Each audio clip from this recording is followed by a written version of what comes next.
සාදු සාදු සාදු නමස්කාර වේවා බුදුරුවනට සැමදා බුදු හිමි සරණ යමි. නමස්කාර වේවා ධම්රුවනට සැමදා සදහම් සරණ යමි. නමස්කාර වේවා සංඝරුවනට සැමදා මහා සංඝ සරණ යමි. නමස්කාර වේවා තුනුරුවනට සැමදා තිසරණ සරණ යමි. සාදු සාදු සාදු. පරම පූජනීය අපගේ මේ දහම් මාර්ග විවර කළ දුන්නු කල්යාණ මිත්‍ර ගුරු දේවෝත්තම පින්වත් ලොකු ස්වාමීන් වහන්සේට අපගේ නමස්කාරය වේවා. සාදු සාදු සාදු. ශ්‍රද්ධාවන්ත කාරුණික පින්වත්නි, අද දින වස්සානයේ සදහම් සිසිල ධර්ම දේශනාව සඳහා කාරුණික අනුග්‍රහය දරන්නේ කැනඩාවේ ටොරොන්ටෝ මහමෙවුනා භාවනාස්පෝට සම්බන්ධ පින්වත් වරුණ කුලවංශ සහ රජිතා ලියනගේ කුලවංශ කියන පින්වත් දෙපළ විසින්. පින්වත්නි, අපට මේ ලැබුණු දුර්ලභ මනුස්ස ජීවිතේ බුද්ධ ශාසනයක් ලැබුණු මොහොතක අපි නිතර මහන්සි ගන්න ඕන ප්‍රඥා ලෝකය දියුණු කරගන්නට. ප්‍රඥා ලෝකයේ තුලින් තමයි මේ ලෝකේ නොදුටු ලෝකය දකින මනසක් උපදින්න පටන් ගන්නෙ. නොසිතූ දෙයක් අපි සිතන්න පටන් ගන්නෙ. සසර දුක් දුරු කරවන දේවල් සිතන්න, සසර දුක් දුරු කරවන දැක්මක් පිරිසුදු වෙන්නේ. භවබන්ධන ක්ෂය කරවන, සතර පායට බඳින බන්ධන ක්ෂය කරවන කල්පනාවක්, සතර පායට බඳින කෙලෙස් සංසිඳවන දැක්මක් පිරිසිදු වෙන්න පටන් ගන්නේ මේ බුද්ධ ශාසනයක ධර්මය අහලා ප්‍රඥා ලෝකය ඇති වෙන්න පටන් ගන්නකොට. ඒ නිසා මේ ප්‍රඥා ලෝකයමයි කෙනෙකුගේ හිත තුළ පවතින ශ්‍රද්ධාව ආකාරවතී ශ්‍රද්ධාවක් බවට පත් කරන්නේ. මේ ආකාරවතී ශ්‍රද්ධාවට අනුග්‍රහ කරන මූලිකම කාරණය කොහොමද? ප්‍රඥාව. ප්‍රඥා ලෝකයේ ලබා දෙන මූලිකම කාරණය කොහොමද? ඒ ප්‍රඥාව උපදවන සොඳුරු දහමයි. ඒ සොඳුරු දහම මේ ලෝකයට කලාතුරකින් විවර කරන්නේ කවුද? තථාගත සම්මා සම්බුදුරජාණන් වහන්සේ නමක් විසින්. ඉතින් ඒ නිසා මේ ලැබුණු දුර්ලභ මනුස්ස ජීවිතේ එහෙනම් මේ පරම දුර්ලභ ලාභය තමන්ගේ ජීවිතය තුළ උදා කරගන්න නිතර මහන්සි ගන්න ඕන. මොකද බුදුරජාණන් වහන්සේ දේශනා කළා මේ ගියක් දොරක් නැතිවීම නිසා ඒ ලබන පාඩුව අල්ප පාඩුවක්. යාන වාහන නැතිවීම නිසා, ධනය නැතිවීම නිසා, මිල මුදල් නැතිවීම නිසා වෙන බාහිර භෞතික සම්පතක් වේවා, ප්‍රසිද්ධියක් වේවා නැතිවීමෙන් ලබන පාඩුව හරිම අල්පයි කියනවා. සමහරට මේ පාඩුව මේ අවුරුදු 20ට 25ට 30ට පමණයි තියෙන පින්වත්නි. නමුත් යම් කිසි කෙනෙක්ගේ චිත්තසංතානේ ප්‍රඥාව උපදව ගන්න බැරි වුණොත් ඒකින් තියෙන පාඩුව ඒකට කියලා අවසන් කරන්න බෑ කියනවා. ඒකේ තියෙන පාඩුව. ඒක තමයි කියන නියම පාඩුව. වචනේ පරිසමාප්ත අර්ථයෙන් පාඩුවක් කියලා මේ ලෝකේ කතා කරනවා කතා කරන් තියෙන්නේ ප්‍රඥාවම අහිමි වීමේ පාඩුව. ප්‍රඥාව උපදවා ගන්න බැරි වීමේ පාඩුව. ඒ ප්‍රඥාව උපදවන සොඳුරු දහමක් කොටසක් මම ඔබට ඊයේ දවසේ විස්තර කළ දුන්නා. කුමද්ද මේ නකුල පිටු කියන ගෘහපතිතුමා දවසක් තථාගත රහත් සම්බුදුරජාණන් වහන්සේ මුණ ගැහෙන්න ආවා. ඇවිල්ලා ලස්සන ප්‍රකාශයක් කළා. ස්වාමීනි, භාග්‍යතුන් වහන්සේ දැන් මේ කය බොහෝම දුර්වල වෙලා තියෙන්නේ. ජරා ජීර්ණ වෙලා තියෙන්නේ. අඩපණ වෙලා තියෙන්නේ. ස්වාමීනි ප්‍රියමනාප මන වඩන භික්ෂුන් වහන්සේලා පවා දැන් දක්වන්න විදියක් නැහැ. ඒ වෙලාවේ අපගේ සර්ව රාජෝත්තමයන් වහන්සේ සර්වඥයන් වහන්සේ දේශනා කරනවා ඒක හිම තමයි ගෘහපතිය. ගෘහපතිය මේ කය කියලා කියන්නේ තුනී කටුවකින් වටවෙච්ච බිත්තරයක් වගේ. තුනී කටුවකින් වටවෙච්ච බිත්තරේ කොච්චර පරිස්සම් කරද ගෙදර ගේන්නේ.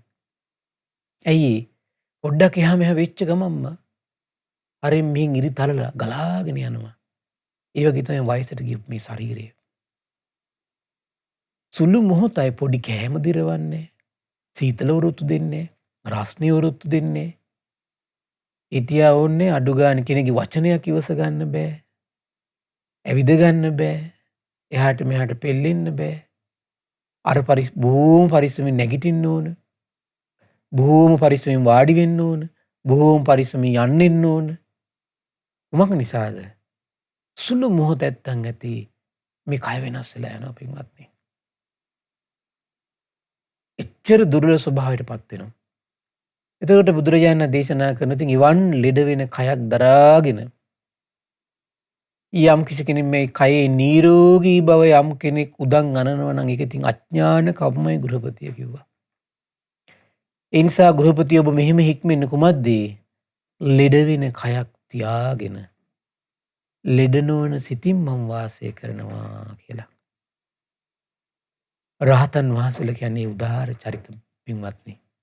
රහතන් වහන්සේලා කියලා කියන්නේ මේ ලෙඩ වෙන රෝගවලට කැදැල්ලක් වූ කයක් දරාගෙන ලෙඩ නොවන නිර්මල සිතින් ආබාධ නැති සිතින් නිදුක් වූ සිතින් නිරෝගී සිතින් වාසය කරපු මහෝත්තම තමයි ආර්ය මහා සංඝරත්නය. රහතන් වහන්සේලා විශේෂයෙන්ම ආර්ය මහා සංඝරත්නය කියලා කියන්නේ ඒ ලෙඩ වෙන කයක් දරාගෙන සිත ලෙඩ වෙන්න දෙන්නේ නැතුව සිහි කල්පනාවෙන් ලෙඩ විද්දි නැවතත් සිහිය පිහිටුවගෙන සිහි කල්පනාවෙන් ඉන්න මහන්සි ගන්න පිරිස තමයි ආර්ය මහා සංඝරත්නය. උදාාර ජීවිත. එතකොට ඊට පස්සේ අපේ නකුල පිතු ගෘහපතිතුමාට කල්පනා වුණා මේ කරුණේ අර්ථය දැනගන්න සාරිපුත්තයන් වහන්සේ හොයාගෙන යන ධර්මසේනාධිපතින් වහන්සේ. ඒක ධර්මසේනාධිපතින් වහන්සේ හොයාගෙන ගිහිල්ලා මේ කාරණේ කියා සිටියට පස්සේ ධර්මසේනාධිපතින් වහන්සේ අහනවා පින්වත් ගෘහපති ඉතින් ඔබ ඇහුවේ නැද්ද තථාගතයන් වහන්සේගෙම්ම ස්වාමීනි ලෙඩ වෙන කයත් තියාගෙන ලෙඩ වුණු සිතින් ඉන්නේ මොන වගේ ස්වභාවයකින් වුණත් යුක්ත වුණාට පස්සේද? ලෙඩ වෙච්ච කයත් දරාගෙන ලෙඩ නොවුණු සිතින් ඉන්නේ මොන වගේ කෙනෙක්ද කියලා ඔබට අහන්න බැරි වුණාද අනේ ස්වාමීනි? යවන්න උත්තම වූ නිර්මල වූ පවිත්‍ර වූ දහමක ගම්බීර අදහස. අනේ මට කොතරම් දුර වුණත් කිවාගෙන මං එනවා කියනවා. මට මේ කරුණේ අර්ථය කියලා දෙනවා නම්. අනේ ස්වාමීන් සාරිපුත්තයන් වහන්සේ මට මේ කාරණේ අර්ථය කියලා දෙනසේක්වා කියලා බොහෝම ගෞරවයෙන් ආරාධනා කළා. අන්නේ වෙලාවේ තමයි සාරිපුත්තයන් වහන්සේ දේශනා කළේ ලෙඩ වෙන කයක් තියෙනකොට සිත ලෙඩ වෙන්නේ කොහොමද කියලා. සිත පෙල්ලෙන්නේ කොහොමද? හිත ශෝක පරිදේව දුක් දුම්නස් වලින් වැළඳගන්නේ කොහොමද කියලා. කල්පනා කරලා බලන්න මේ ලෝක විශාල පිරිසක් ඉන්න ඔය ක්‍රමයට නේද? කය ලෙඩ වෙනකොටම සිත ශෝකයටපත් වෙනවා, දුකටපත් වෙනවා, අඬනවා, වැළපෙනවා, දෙස් දෙවුල් තියෙනවා, පවුලේ අයට සමහරට වෛර බඳිනවා. කුමක් නිසාද? සාරිපුත්තයන් වහන්සේ දේශනා කළා මම කෙටියෙන් පොඩ්ඩක් පැහැදිලි කරන්න. මේ රූප වේදනා සංඥා සංකාර විඥාන කියන මේ පහට තමන්ගේ ආධ්‍යාත්මික චිත්ත සංතානේ මේක තමන්ගේ වසඟේ පවත්වන්න පුළුවන් කියලා බැසගත්තු හැඟීමක් තියෙනවා නම්, අදහසක් තියෙනවා නම්, දෘෂ්ටියක් තියෙනවා නම් රූපය මේ සැප දුක් උපේක්ෂා විඳීම් හඳුන ගන්න දේවල්, චේතන දැනගන්න දේවල් තමන්ගේ වසඟේ පවත්වන්න පුළුවන් කියලා හිතේ බැසගත්තු අදහසක් තියෙනවා නම්, නැත්තම් ආත්මයකින් මේ දේවල් පාලනය වෙනවා, ආත්මයක් තුල තමයි මේ දේවල් පවතින්නේ කියලා බැසගත්තු අදහසක් තියෙනවා නම් ආත්මය තියෙන්නේ මේ පහ තුලයි කියලා බැසගත්තු අදහසක් තියෙනවා නම් අන්නේ අදහසින් යුතු කෙනා මේ පංච උපාදානස්කන්ධය තමන්ගේ ආධ්‍යාත්මික චිත්ත සංතානෙ ග්‍රහණය වෙලා කියනවා තියෙන්නේ. උපාදාන වෙලා කියනවා තියෙන්නේ. මම මගේ කියලා ගන්න ස්වභාවයෙන් යුක්තයි කියන ඔය ආධ්‍යාත්මය. සාරිපුත්තයන් වහන්සේ දේශනා කළ පින්වත් ගෘහපති හිම කෙනෙක්ගේ එහෙම මානසික ස්වභාවයක් තියෙන කෙනෙක්ගේ කය ලෙඩ වෙද්දිම සිත ශෝක කරනවා කියනවා. වැළපෙනවා කියනවා. අඬනවා කියනවා. එයාට ඒක පාලනය කරගන්න දුරු කරගන්න එයාට බෑ කියනවා. එහෙනම් කල්පනා කරලා බලන්න එහෙනම් ඔබේ සිතෙත් කය ලෙඩ වෙද්දී ඒ ලෙඩ වෙච්ච කය ගැනම හිත හිතා වැළපෙන සිතක් තියෙද බලන්න ඔබට. එහෙනම් ඒකේ රහස මොකද්ද? එහෙනම් මේ රූප වේදනා සංඥා සංකාර විඥාන පිළිබඳව යථාර්ථය අවබෝධ වෙලා නැහැ. ඒ යථාර්ථය අවබෝධ වෙලා නැති නිසා මොකද වෙන්නේ? හිත ඇතුළේ ඒව පිළිබඳව බැසගෙන තියෙන්නේ මේව තමන්ගේ වශයෙන් පවත්වන්න පුළුවන් කියලා. ඒ වසඟේ පවත්වන්න පුළුවන් කියලා අදහසකින් යුතු හිතකින් වාසය කරනකොට ඒ වෙනස් වෙන දෙයක් ගැනමයි වසඟේ පවත්වන්න පුළුවන් කියලා බැසගෙන තියෙන්නේ. අනිත්‍ය දෙයක් ගැනමයි. අස්වැසිලි රහිත දෙයක් ගැනමයි බැසගෙන තියෙන්නේ තමන්ගේ වසඟේ පවත්වන්න පුළුවන් කියලා. රිවන් දෙයක් ගැන හිම බැසගෙන තියෙනකොට අනිත්‍ය වෙන දේ ස්වභාවය තමයි අනිත්‍ය වෙලා යනවා. රූපේ ස්වභාවය තමයි වෙනස් වෙනවා. දැන් මේ පඨවි ධාතුවෙම සැනින් වෙනස් වෙනවා. බලන්න පිටසෙම සැරව වෙනස් වෙනවා. කෙස්ලොම් නියපොතු දත් හම මස් නහර වෙනස් වෙනවා. මේ ශරීරයේ බැඳිලා තියෙන මේ රස්නි ගතිය වෙනස් වෙනවා. වෙලාවකට වැඩි, වෙලාවකට අඩුයි, වෙලාවකට මධ්‍යස්ථයි. ඒ වගේම ශරීරයේ තියෙන වායෝ ධාතුව පවා කිපෙනවා. ඒතර ඒක කිපෙනකොට මොකද දරා ගන්න බෑ. එන රහතන් වහන්සේලා කොතරම් අසිරිමත් සිතකින් වාසය කරනවද පින්වත්නි. ඒ වෙනස් වෙන පඨවි ධාතුවක් දරාගෙන ආපෝ තේජෝ වායු වලින් යුතු රූපයක් දරාගෙන නික්ලේශී සිතින් ඒ දේවල් දිහා සිහි සති සම්පජන්ණී යුතුව වාසය කරනවා කියලා කියන්නේ නිරෝගීමත් සිතින් කොතරම් අසිරිමත්ද? කොතරම් අසිරිමත්ද? මේ සැප දුක් උපේක්ෂා විඳීම් වල ස්වභාවය තමයි වෙනස් වෙනවා. පෙරලෙන වෙලාවකට සැප, වෙලාවකට දුක, වෙලාවකට උපේක්ෂාව. හැබැයි මේ අනිත්‍ය වෙන ස්වභාවයන් පිළිබඳ අනෝබෝධයෙන් යුතුව වාසය කරනකොට මොකද වෙන්නේ? ඒ අනිත්‍ය වෙදි දරා ගන්න බෑ යාට. මේ රූප හඳුන ගන්නවා, ශබ්ද හඳුන ගන්නවා, ගඳ සුවඳ රසය පහස හඳුන ගන්නවා. හඳුන ගන්න දේවල් හැබැයි අනිත්‍යයි. නමුත් අනිත්‍යය කියන සංඥාව හිත ඇතුළේ ප්‍රකට වෙලා නැහැ. තමන්ගේ වසඟේ තමන්ට ඕන හැටි පවත්වන්න පුළුවන් කියලා මේ දෘෂ්ටියක් තමයි හිත ඇතුලේ තියෙන්නේ. එතකොට අර හඳුනගත්තු දේවල් වෙනස් වෙනකොට මොකද වෙන්නේ? දරා ගන්න බෑ. තමන් හිතපු දේවල්, කල්පනා කරපු දේවල්, ප්‍රාර්ථනාව හිත කරපු දේවල් ඒ අයුරින් නොවන ස්වභාවයෙන් යුක්ත වෙනවා. එතකොට මොකද වෙන්නේ? තමන්ට දරා ගන්න බෑ. මේ දැනගන්න දේවල් වෙනස් වෙලා යනවා. තමන්ට දරා ගන්න බෑ. අන්න කය ලෙඩ වෙද්දි සිත ලෙඩ වෙන අය. ඊළඟට සාරිපුත්තයන් වහන්සේ දේශනා කරන කතංච ගහපති ආතුර කායෝහිකෝ හෝති නෝච ආතුර චිත්තෝ. පින්වත් ගෘහපතිය අසනීප වලින් පීඩා විඳින කයක් තිබුණත් ඒ විදියට පීඩා නොවිඳින සිතක් ඇතුව ඉන්නේ කොහොමද කියලා. ඒ විදියට පීඩා නොවිඳින සිතක් ඇතු ඉන්නේ කොහොමද කියලා. ඉදගහපති සුතවා ආර්ය ශ්‍රාවකෝ ආහාන්‍ය. සුතවා ආර්ය ශ්‍රාවකෝ. සුතවා කියලා කියන්නේ භාග්‍යවත් අරහත් සම්බුදුරජාණන් වහන්සේගේ ඒ අවබෝධයට කීකරු වෙච්ච නැඹුරු වෙච්ච හිතක් තියෙන. ඒ ධර්මයට කීකරු නැඹුරු වෙච්ච හිතක් තියෙන. ඒ ශ්‍රාවක සංඝ රත්නය ගැන කීකරු වෙච්ච නැඹුරු වෙච්ච හිතක් තියෙන කෙනාට ඒ සොඳුරු දහම අහලා දරාගෙන වචනයෙන් පුරුදු කරගෙන ඒ ඉන්න ආර්ය ශ්‍රාවකයාට කියනවා ආර්ය ශ්‍රාවකයා කියලා. අරියානන් දස්සාවේ ආර්යයන් වහන්සේලා හඳුනන කෙනෙක් එයා. ආර්ය ධම්මස්ස කෝවිදෝ ආර්ය ධර්මය ඇහෙනකොට ඒක තේරුම් ගන්න දක්ෂයි කෙනා. ආර්ය ධම්මේ සුවිනීතෝ ආර්ය ධර්මයට එයාගේ හිත හරි කීකරුයි. අවනත වෙනවා. බලන්න ඔබ හිතේ මේ ගතිගුණ තියෙද කියලා බලන්න චුට්ටක්. ආර්ය ධර්මයට අවනත වෙච්ච කීකරු වෙච්ච හිතක් තියෙද බලන්න. ඒ වගේ සත්පුරුෂානං දස්සාවි සත්පුරුෂ ධම්මස්ස කෝවිදෝ සත්පුරුෂ ධම්මේ සුවිනීතෝ සත්පුරුෂ ධර්මයට හරි දක්ෂයි කියනවා. සත්පුරුෂ ධර්මයට එයාගේ හිත හරි අවනතයි කියනවා. අන්නේ කෙනා මොකද වෙන්නේ? රූපය ආත්ම වශයෙන් ගන්නෑ කියනවා. නිරූපං අත්තනෝ සමනුපස්සති. එයා රූපය ආත්ම වශයෙන් ගන්නෑ කියනවා. රූපය තුල ආත්මයක් තියෙනවා කියලා රැවටිලා නැහැ කියනවා. ගන්නෙ නැහැ කියනවා. රූපය තුල ස්ථිර වූ සදාකාලික උදයක් තියෙනවා කියලා ගන්න නැහැ කියනවා.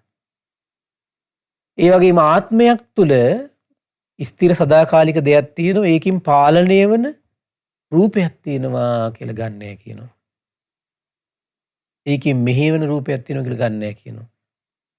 ඒ වගේම රූපයෙන් තමයි මේ ආත්මය කියන එක හැදිලා තියෙන්නේ කියලා එයාගේ හිත ඇතුලේ ඒ දෘෂ්ටි වලට ඉඩක් නැහැ කියනවා. එයාට එන රූපේ පිළිබඳ කොහොමද වැටහීම තියෙන්නේ?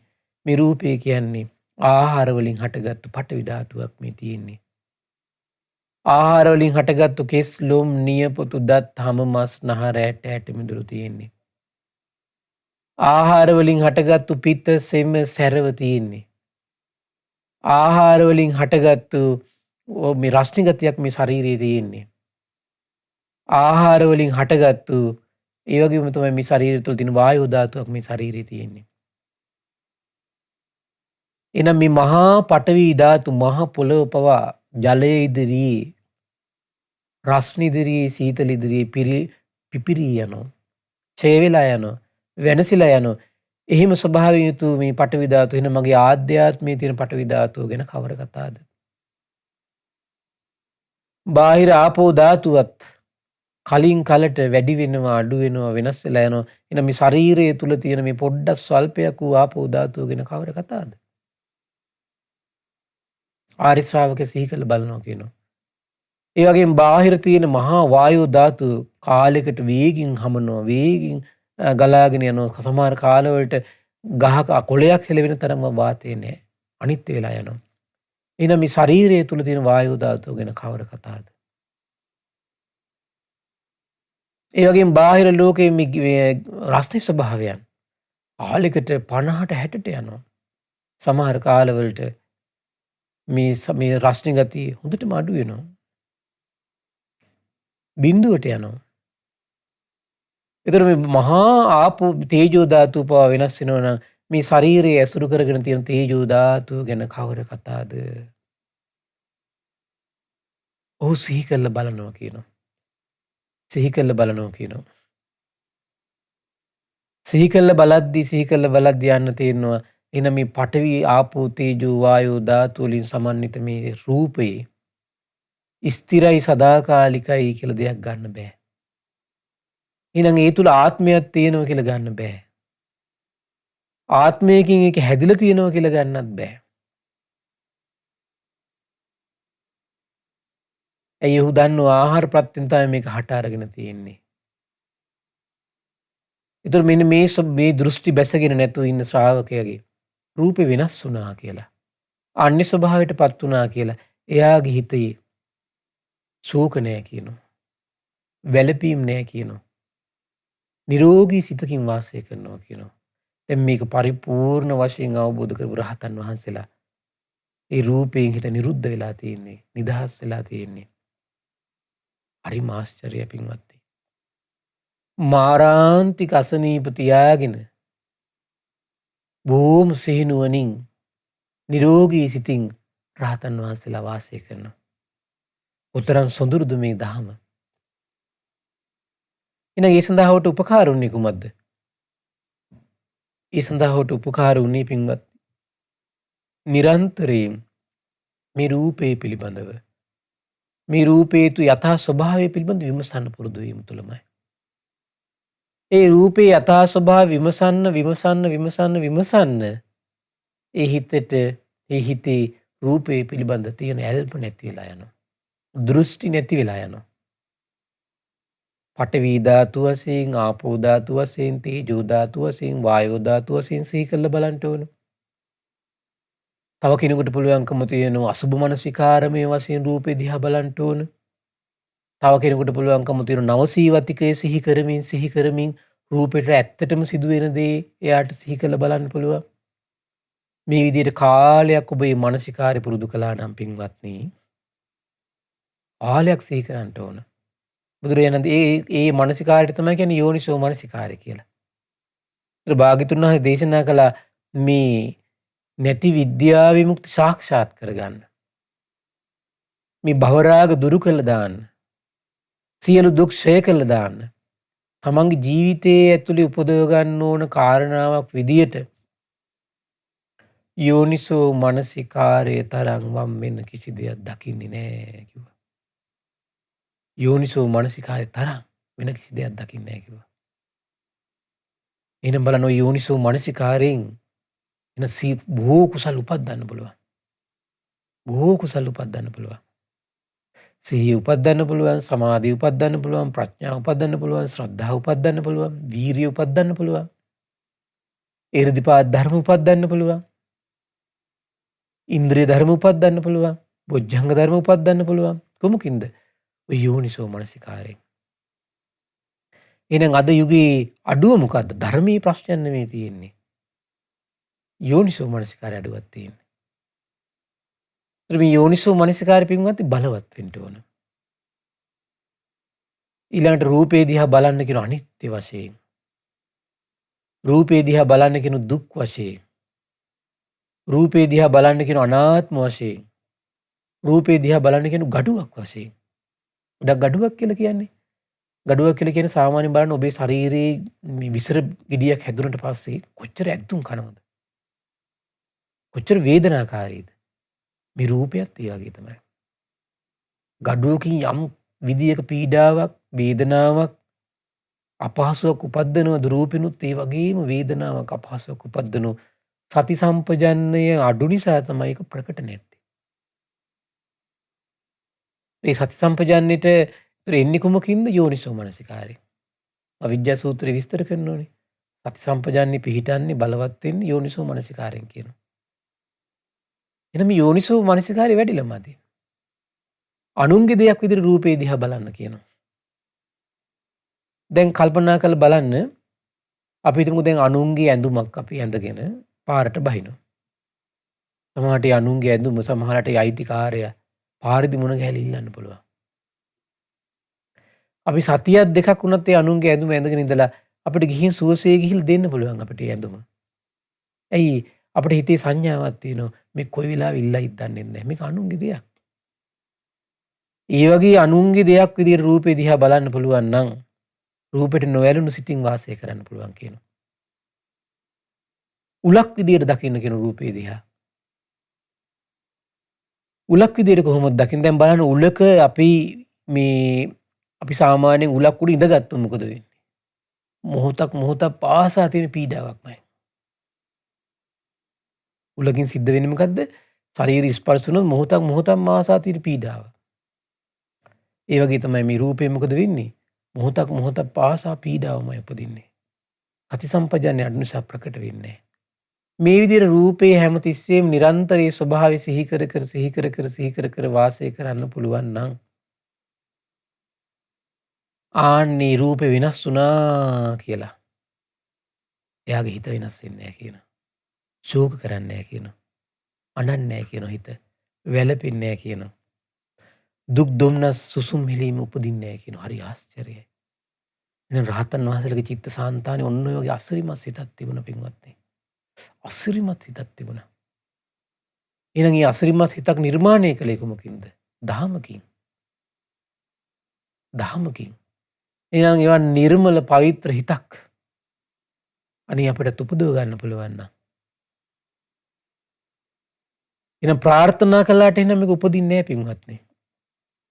මේක වීරියෙන් යෝනිසෝ මනසිකාරයේ දීමෙන්මයි එවන් හිතක් උපදවා ගන්න පුළුවන්කම තියෙන්නේ. ඊළඟට කියනවා ඒ වගේම පින්වත් ගෘහපතිය න වේදනං අත්තනෝ සමනුපස්සති. මේ විඳීම කල්පනා කරලා බලන්න ඔබ ඇහි ස්පර්ශයෙන් විඳිනවා. දැන් සමහර විට මේ වෙලාවේ ගත්තොත් එහෙම ඔබ දැන් මේ වෙලාවේ සමහර විට ඇහි ස්පර්ශයෙන් විඳින කෙනෙක්. යමක් දිහා හොඳට අවධානයෙන් බලන් ඉන්නවා කියලා කියන්නේ ඔබේ ඇහැයි රූපේ විඤ්ඤාණ එකතු වෙලා තියෙන්නේ. ස්පර්ශය යම් තැනකද විඳීම. සමහරට සතුට සිතින් විඳින්නත් පුළුවන්, දුකසේ විඳින්නත් පුළුවන්, දුක් සැප රහිත සිතින් විඳින්න පුළුවන් එයාට. උපේක්ෂා සහගත සිතින් විඳිනවා. එතකොට මොකද වෙන්නේ? අන්නේ විඳීම ශ්‍රුතවත් ආර්ය ශ්‍රාවකයා නිත්‍ය වශයෙන් ගන්න නැහැ කියනවා. තමන්ගේ වසඟේ පවත්වන්න පුළුවන් දෙයක් විදිහට ගන්න නැහැ කියනවා. එතකොට එයා විඳිද්දි සතුටක් ඇති වුණත්, දුකක් ඇති වුණත්, උපේක්ෂාවක් ඇති වුණත් බොහෝම සිහිනුවණින් ඉඳගෙන තේරුම් ගන්නවා කියනවා. මේක ස්පර්ශය නිසා මේ විඳීම තියෙනවා. ස්පර්ශය උපදිද්දී මේ විඳීම තියෙනවා. ඉපදුනා ස්පර්ශ නැතිවීම මේ විඳීම නැති වෙලා යනව නේද? එහෙනම් මේ අනිත්‍ය සතුටක් නේද මේ තියෙන්නේ? එහෙනම් මේ අනිත්‍ය දුකක් නේද මේ තියෙන්නේ? එහෙනම් මේ අනිත්‍ය උපේක්ෂාවක් නේද මේ ආධ්‍යාත්මයේ ජීවිතේ තියෙන්නේ? කියන අවබෝධයේ වැටහීම තියෙනකොට අර ඒ විඳීම ස්ථිරයි සදාකාලිකයි කියලා වැරදි අවබෝධයක් හිතේ උපදින්නේ නැහැ කියනවා. ඒ විඳීම තමන්ගේ වසඟේ පවත්වන්න පුළුවන්, තමන්ගේ වසඟේ පවත්වන්න බෑ කියන වැටහීමෙන් යුක්තයි කියනවා. වසඟේ පවත්වන්න බෑනේ. දැන් මේ බලන්න ධර්ම දේශනාවක් අපි සතුටින් අහගෙන ඉන්නවා. ධර්ම දේශනාව ඉවරනවා. ටිකක් වෙලා යනකොට මොකද සතුට ඉවරයි. සමහරට ආයෙත් ධර්ම දේශනාවක් අහනකම් ඒ සතුට ඒ විදිහට උපදින්න ලේසි නෑ. තේරුණා නේද? ඒක ලේසි නෑ. ඇයි ස්පර්ශයකින් තියෙන්නේ. සමහර අයන ධර්ම දේශනා අහනකොට හිතේ කොච්චර සතුට වැඩි වෙනවද කියනවනම් කයපවා සැහැල්ලු වෙන කට්ටිය ඉන්නවා කියනවා. ඒතර මේ සැහැල්ලු ඔක්කොම තියෙන ස්පර්ශ තියෙනකම් විතරයි. ඒ ස්පර්ශ නැති වෙච්ච ගමන් මොකද වෙන්නේ? මේ සතුටත් ඉවරයි, සැහැල්ලුවත් අනිත් වෙලා යනවා.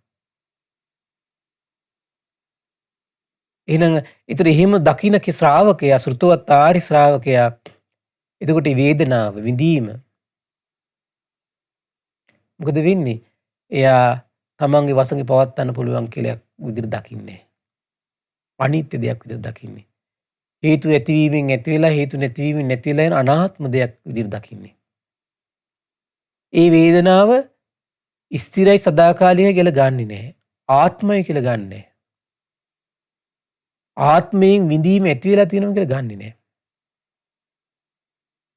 විඳීමෙන් ආත්මයක් සකස් වෙච්ච ආත්මයක් තියෙනවා කියලා ගන්නෙ නැහැ.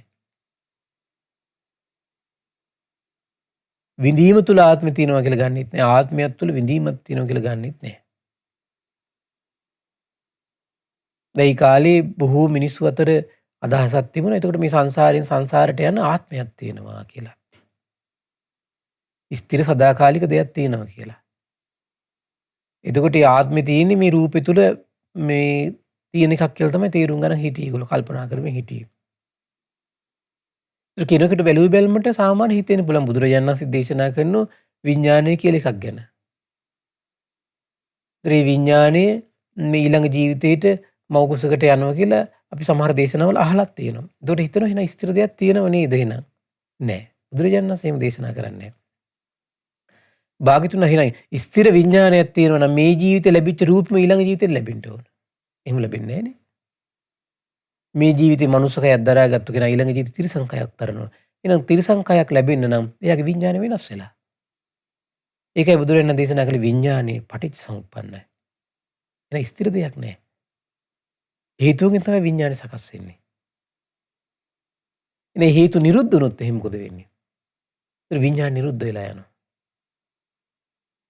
එහෙනම් ස්ථිර සදාකාලික විඥානයක් නෑ. ස්ථිර සදාකාලික මේ ජීවිතයේ මේ ආත්මයක් මේ මෙලොවෙන් පරලොවට යන එකක් නෑ එතකොට. ඒකයි භාග්‍යතුන් දේශනා කරන අවිද්‍යාව ඇති කල්ලි. එහෙනම් අවිද්‍යාව සහගත සංස්කාර වලින් ඇතිවෙච්ච විඥානයක් තියෙනවා. අවිද්‍යාව උපදිනකොට ඒ අවිද්‍යාව සහගත සංස්කාර වලින් උපදින විඥානයක් තියෙනවා. හැබැයි අවිද්‍යාව නැති කල්ලි මොකද වෙන්නේ?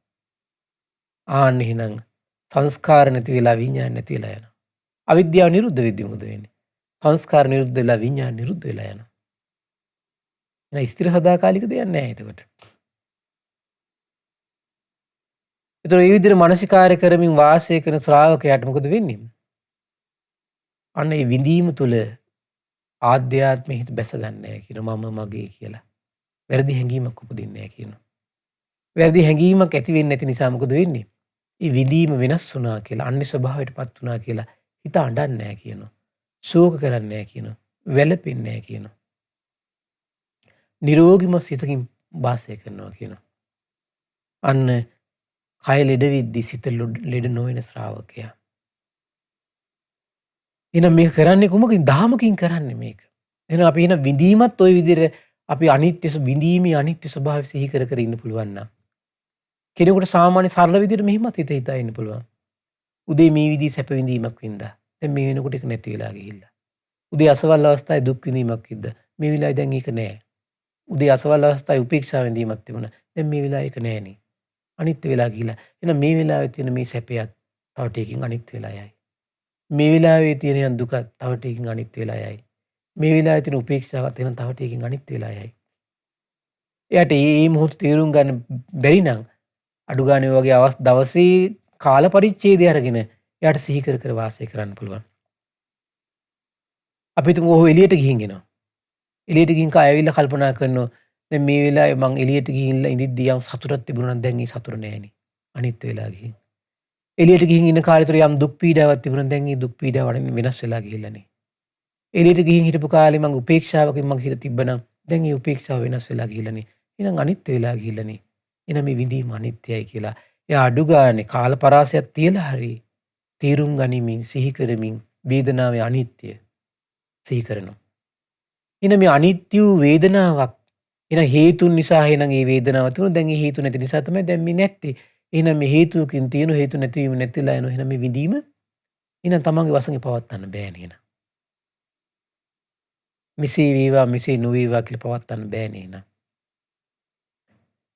ඒ වගේම කල්පනා කරන එහෙනම් මේ අනිත්‍ය විඳීමට බැඳුනට පස්සේ නේද එහෙනම් මේ දුක උපදින්නේ. එහෙනම් මේ විඳීම කියන්නේ එහෙනම් දුකටයිද දෙන්නේ. කියලා හෝ විඳීම පිළිබඳව සිහි කර කර වාසය කරන අනිත්‍ය වශයෙන් දුක් වශයෙන් අනාත්ම වශයෙන් මේ විදිහට වාසය කරන ආරි ශ්‍රාවකයා කාලය පුරුදු කළාට පස්සේ අර විඳීම වෙනස් වෙනකොට හිත සැලෙන්නේ නැහැ යාගේ. දුකටපත් වෙන්නේ නැහැ. ශෝකයටපත් වෙන්නේ නැහැ. ප්‍රමුදිත හිතින්, නිර්මල හිතින්, නිරෝගිමත් හිතින් ਉਹ වාසය කරන කෙනෙක් බවට පත් වෙනවා. ඊතන වෙනස් වුණා කියලා ඔහුට සිහිය උපදව ගන්න පුළුවන් ටක් ගාලා. වෙනස් වුණ ටක් ගාලා දහම් මානසිකාරයක නියලිලා ඔහුගේ හිත ප්‍රබෝධිතපත් කර ගන්න පුළුවන්, නිර්මල කර ගන්න පුළුවන්. දහම් අවවාදයෙන් අභිෂේක ලැබලා, දහම් කතාවක නියලිලා ඔහු ටක් ගාලා හිත වෙනස් කර ගන්නවා. බලන්න මේ ආරි සිතක් උපදව ගත්ත පස්සේ කොච්චර රැකවරණයක්ද? කොච්චර ජීවිතේ ආශිර්වාදයක්ද?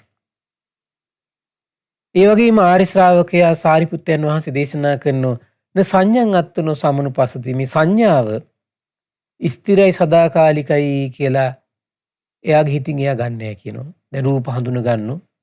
දැන් බලන්න අපි පුංචි කාලේ කොච්චර රූප හඳුනගෙන නැද්ද? දැන් මේ විදිහ හඳුනා ගැනීම මොකද වෙලා තියෙන්නේ? සමහරට යාළුවෝ හඳුනගෙන තියෙනවා. නමුත් දැන් වයසින් සමහරට යාළුවෝ හඳුනගත්තොත් මොකද වෙන්නේ? හඳුනා ගැනීම වෙනස් වෙලා නැද්ද? එදා හඳුනා ගැනීම වලට අද හඳුනා ගැනීම සම්පූර්ණ වෙනස් වෙලා. සමහරට ඔබේ එදා හිටපු ගෙවල් දොරවල් යාන වාහන ඒ හඳුනාගත්තු දේවල් අද වෙද්දි වෙනස් වෙලා නැද්ද? සමහරට උදේ බලන්න සමහරට උදේ හඳුනා ගනිපු දේවල් දැන් වෙනස් වෙලා. දැන් හඳුනා ගන්න දේවල් හවස් වෙද්දි වෙනස් වෙලා යනවා. හඳුනාගත්තු රූප වෙනස් වෙලා, හඳුනාගත්තු ඇහෙන් හඳුනා ගන්න ශබ්ද වෙනස් වෙලා, දිවෙන් හඳුනා ගන්න රස වෙනස් වෙලා, කයෙන් හඳුනා ගන්න පහස වෙනස් වෙලා, මනසෙන් හඳුනා ගන්න අරමුණු වෙනස් වෙලා. මේ මොහොතින් මොහොත වෙනස් වෙවි යනවා. මේ මොහොතින් මොහොත වෙනස් වෙද්දී යාට ඒක ප්‍රකට කරගන්න බැරි නම් අඩු ගානේ අර කාල පරාසයක් තුල සිහි කරලා එයා අනිත්‍ය සිහි කරනවා. අසවල් වේලේ අසවල් දේ හඳුනාගත්ත දැන් ඒ හඳුනා ගැනීම නෑනේ. අසවල් අවස්ථාවේ අසවල් මේ රූපේ හඳුනාගත්ත, ශබ්දේ හඳුනාගත්ත, ගඳ සුවඳ හඳුනාගත්ත, රසයේ පහස හඳුනාගත්ත.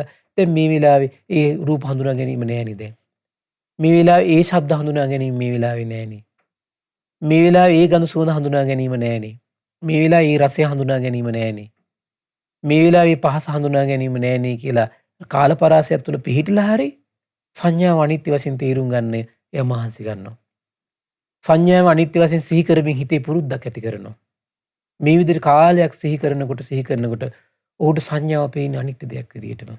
මිරිඟුවක් වගේ පේන්න පටන් ගන්නවා. ඒ මිරිඟුව මේන් පේන තව පොඩ්ඩකින් වතුර පාරක් වගේ. ලං වෙනකොට ඒ වතුර පාර නෑ. ආයෙ තව ඈතින් පේන වතුර පාරක් වගේ. ඒ හඳුනා ගැනීම වෙනස් වෙනවා. එහෙනම් ওই විදිහට හඳුනා ගැනීම අපි සිහි කර අනිත්‍ය වශයෙන් සිහි කර එහෙනම් මේ අනිත්‍ය හඳුනා ගැනීමකට බැඳුනට පස්සේ නේද මේ දුක හටගන්නේ. දැන් සමහරට අපි ගෙවල් දොරවල් ලස් කරලා අතු ගන්නවා. අතු ගෑවට පස්සේ එක සංඥාවක්.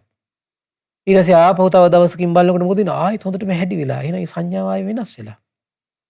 අපි ගෙවල් දොරවල් ලස්සනට ප්‍රියමනාපව හදනවා. අවුරුද්දක් විතර යනකොට මොකද වෙන්නේ? ඒ ප්‍රියමනාපභාවය වෙනස් වෙච්ච සංඥාවක්. කෑම්බීම උයනෝ පිහනෝ. උයන පිහිරිවල අපි සමහරලාට ඊට පහුවෙන් උදේ බලනකොට ඒකෙන් උපදින සංඥා මොකද වෙන්නේ? වෙනස් වෙලා. රූපමය ස්වභාවය වෙනස් වෙලා. සමහරලාට ඒ වගේ රස වෙනස් වෙනවා, ගඳ සුවඳ වෙනස් වෙලා.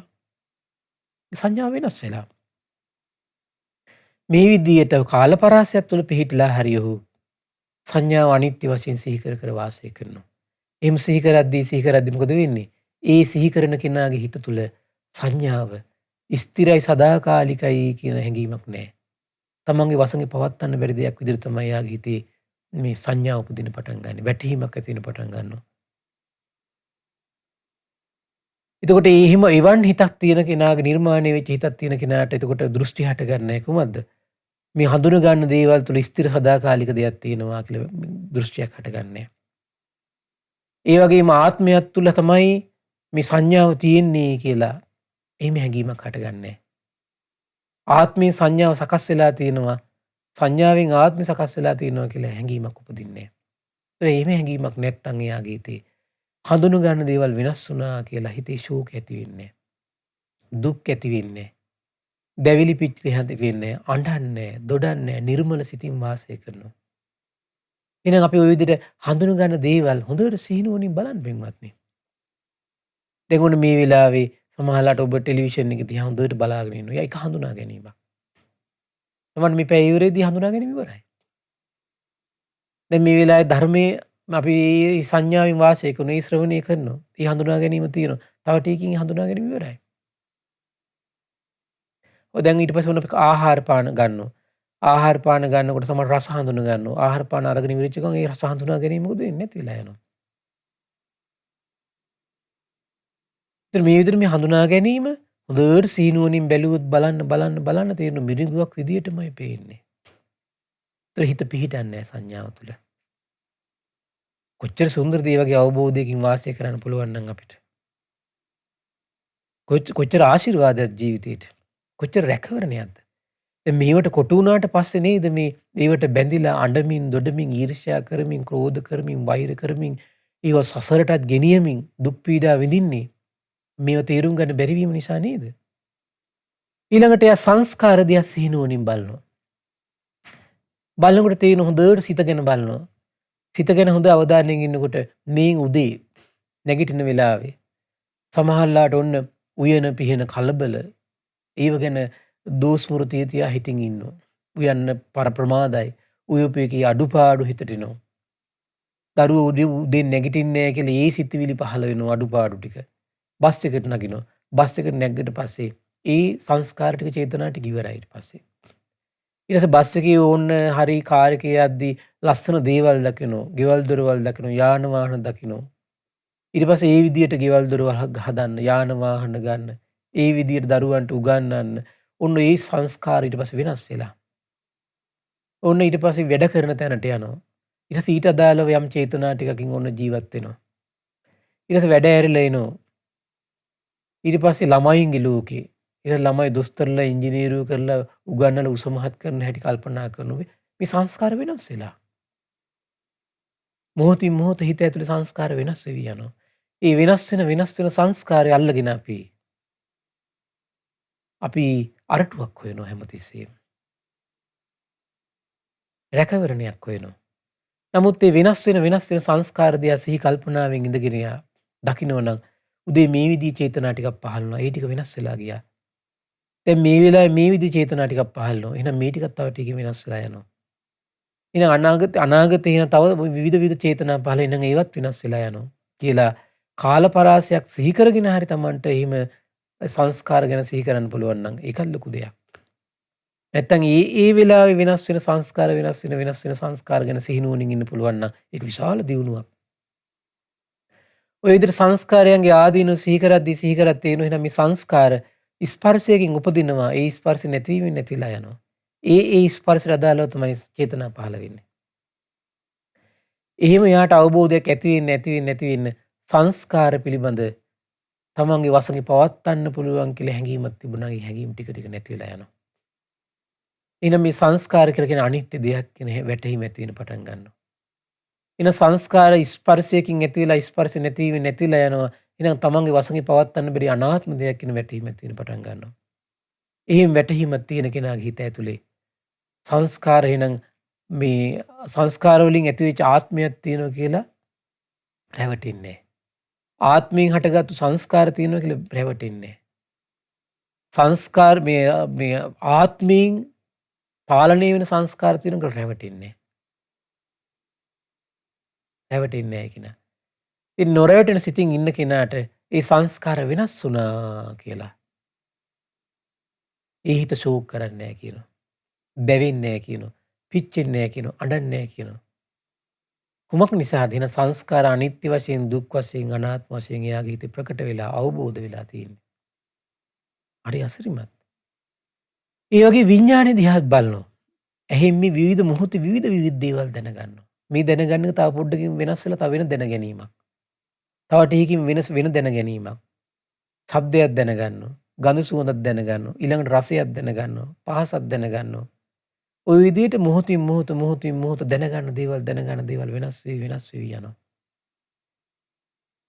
ඉතින් මේ ස්වභාවය සිහිනුවණින් ඉඳගෙන කෙනෙක් දකිනවා නම් ඒක විශාල ලාභයක්.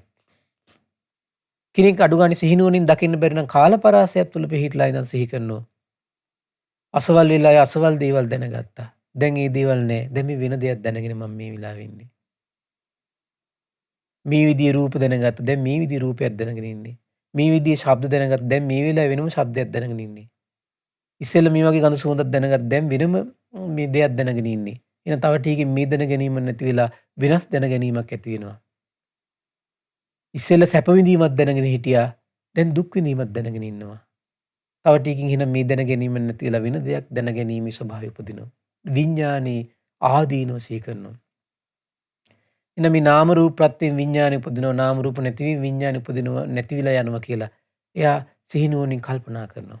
කල්පනා කරද්දී මොකද වෙන්නේ? විඥානේ පිළිබඳ හිත බැස ගන්න නැහැ. විඥානේ තමන්ගේ වසඟේ පවත්වන්න පුළුවන් කියලා බැස ගන්නෑ. හරි පුදුමයි. විඥානේ තමන්ගේ වසඟේ පවත්වන්න පුළුවන් කියලා ආද්‍යයන් බැස ගන්නෑ කියනවා.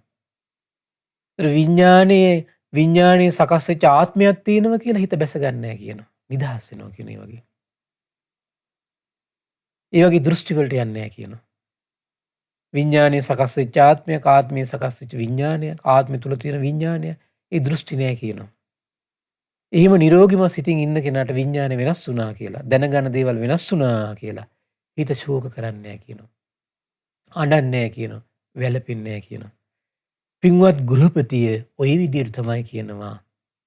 ලෙඩ වෙන කයක් දරාගෙන ලෙඩ නොවන නිර්මල සිතින් වාසය කරන්නේ කියලා සාරිපුත්තයන් වහන්සේ දේශනා කළාට පස්සේ නකුල පිටු ගෘහපතිතුමා සාදුකාර දීලා අනුමෝදන් වුණා. සතුටටපත් වුණා. කල්පනා කරලා බලන්න නම් මේ දුකින් පිරුණු, ශෝකයෙන් පිරුණු, රෝගී සිතින් පිරෙන මේ ජනයාගේ සිත් සතන් ප්‍රඥා ආලෝකය ලබා දීලා ඒ ශෝක දුක් දුම්නස් දුරු කරන දහමක් මේ දෙව් මිනිස් ලෝකයට කියලා දෙන්න මේ උපකාර කරන පිරිසට කොතරම් අග්‍ර උදාර පින් රැස් වෙයිද? තමන් සසරේ එහෙනම් මේ රූප වේදනා සංඥා සංකාර වලට මුලා වෙලා දුකින් ශෝකයෙන් පීඩාවෙන් ඉන්නකොට මේ කරපු පින නිසා සසර පුරාවට නිවන් දකින ජාති දක්වා එහෙනම් කල්යාණ මිත්‍ර සම්පatti මේ අවස්ථාවල් ලැබිලා එහෙනම් හිතලේ ශෝක දුක් දුම්නස් දුරු කරවන ඒ නිර්මල දහම කියා දෙන කෙනෙක් අනිවාර්යෙන් ඔබට ලැබෙනවා. ඒක තමයි මේ ධර්මයේ ප්‍රචාරය කිරීමේ තියෙන උදාාර පිනේ තියෙන අසරිය. එවන් උදාාර පිනක් රැස් කරගත් ඔබ සියලු දෙනාටමත් මේ ධර්ම ශ්‍රවණය කළ සෑම සියලු දෙනාටම මේ තමන් රැස් කරන පින ගැන සිහි කරමින් උදාාර සතුටක් ලබමින් මේ දහම් පරියායන් සිහි කළා ප්‍රඥා ආලෝකය ඇති කර ගනිමින් නිරෝගී සිතක් ඇති කර ගන්නට මේ පින්වත් සියලු දෙනාටම මේ දහම් පරියාය හේතු වාසනා වේවා.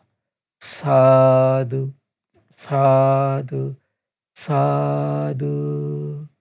පින්වත්නි, අද දින වස්සානයේ සදහම් සිසිල ධර්ම දේශනාව සඳහා අනුග්‍රහය දරන්නේ කැනඩාවේ ටොරොන්ටෝ මහමෙවුනා භාවනා අසපුවට සම්බන්ධ පින්වත් වරුණ කුලවංශ සහ රජිතා ලියනගේ කුලවංශ කියන පින්වත් දෙපළ විසින්. මේ පින්වතුන් රැස් කරගත්තා උදාාර පුණ්‍ය ධර්මය සියලු දෙවියන්ට අනුමෝදන් කරන්න බලාපොරොත්තු වෙනවා. ඉතින් සියලු දෙවියෝ මේ පින් අනුමෝදන් වේවා. විශේෂයෙන් ගටිකාර බ්‍රහ්මරාජ සාම්පති සනත් කුමාර බ්‍රහ්මරාජයන්ට මේ පින් අනුමෝදන් වේවා. සක්දෙවිඳුන් සතරවරන් රජදරුවන් සෙම්පත් දෙවිවරු ඉෂ්ඨකාමී දෙවිවරු ප්‍රදේශ භාර පළාත් භාර දෙවිවරු මේ පින් අනුමෝදන් වේවා. සුමන සමන් දිව්‍ය රාජ්‍ය ආලවක දෙවියන් විස්කන් දේවපුතු මේ පින් අනුමෝදන් වේවා. ආයුෂයෙන් වර්ණයෙන් සැපයෙන් බලයෙන් වැඩේවා. දෙවියන්ගේ දැහැමි රැකවරණය පරම පූජනීය ගුරු දේවයන් වහන්සේට මහා සංගරුවනට සලසා දෙත්වා. සදහවත් ගිහි උපාසක උපාසිකාවන්ට සලසා දෙත්වා. දෙවියෝද මේ උතුම් දහමින් සැනසීම ලබත්වා කියලා සාදු කියලා පින් අනුමෝදන් කරන්න. ඒ වගේම පරම පූජනීය මේ දහම් වග විවර කළ දුන්නු කල්යාණ මිත්‍ර ගුරු දේවයන් වහන්සේට මේ පින් අනුමෝදන් වේවා.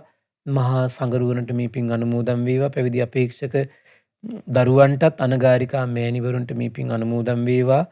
නිදුක් නිරෝගී සුවපත්භාවයේ චිරජීවනයේ සැලසේවා.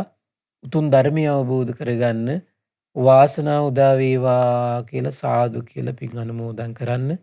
ඒ වගේම රැස් කළා වූ සියලු පුණ්‍ය ධර්මයන් දායකත්වයේ දරූ සියලු පින්වතුන් නමින් මිය පරලොව ගිය සියලු ඥාතීන්ට පරලොව සැපේ පිණිස මේ පින් හේතු වාසනා වේවා කියලා සාදු කියලා පින් අනුමෝදන් කරන්න. ඒ වගේම කැනඩාවේ ටොරොන්ටෝ මහමෙවුනා භාවනා අසපුවට සම්බන්ධ පින්වත් වරුණ කුලවංශ සහ රජිතා ලියනගේ කුලවංශ කියන පින්වත් දෙපළටත් සුජීවත්ව සිටින දෙමව්පියන්ට කොඩිලියා ඒ වගේම ඩිවීනා යන දියණියන්ට ප්‍රවීෂ් පුතුණුවන්ට සදේව් පුතුණුවන්ට කේට් දියණියට පවුලේ සහෝදර සහෝදරියන්ට කල්න මිතුරන්ට ඒ වගේම කොරෝනා රෝගයෙන් පෙළී සිටින ශ්‍රී ලංකා වාසී කැනඩා වාසී ලෝක වාසී සියලු දෙනාට නිදුක් නිරෝගී සුවපත්භාවය සැලසේවා. ශ්‍රද්ධා මාසික ධර්ම දාන සියලුම සමාජිකාවන්ටත් ශ්‍රද්ධා කාර්ය මණ්ඩලයේ සියලු දෙනාටම මේ සඳහා කැපවෙන මහා සංගරුවනට ඒ වගේම අපගේ පින්බර දෙමව්පියන්ට මේ පින් අනුමෝදන් වේවා. නිදුක් නිරෝගී සුවපත්භාවයේ චිරජීවනයේ සැලසේවා. තුනුරුවනේ අනන්ත ආශිර්වාද සැලසේවා. දෙවියන්ගේ දැහැමි රැකවරණය සැලසේවා. උතුම් ධර්මය අවබෝධ කරගන්න වාසනාව උදා වේවා කියලා සාදු කියලා පින් අනුමෝදන් වෙන්න. සියලු දෙනාටම තෙරුවන් සරණයි. නමෝ බුද්ධාය. මෙවැනි වටිනා ධර්ම දේශනා නැරඹීමට ශ්‍රද්ධා YouTube චැනලය සබ්ස්ක්‍රයිබ් කර සීනුව ලකුණ ඔබන්න.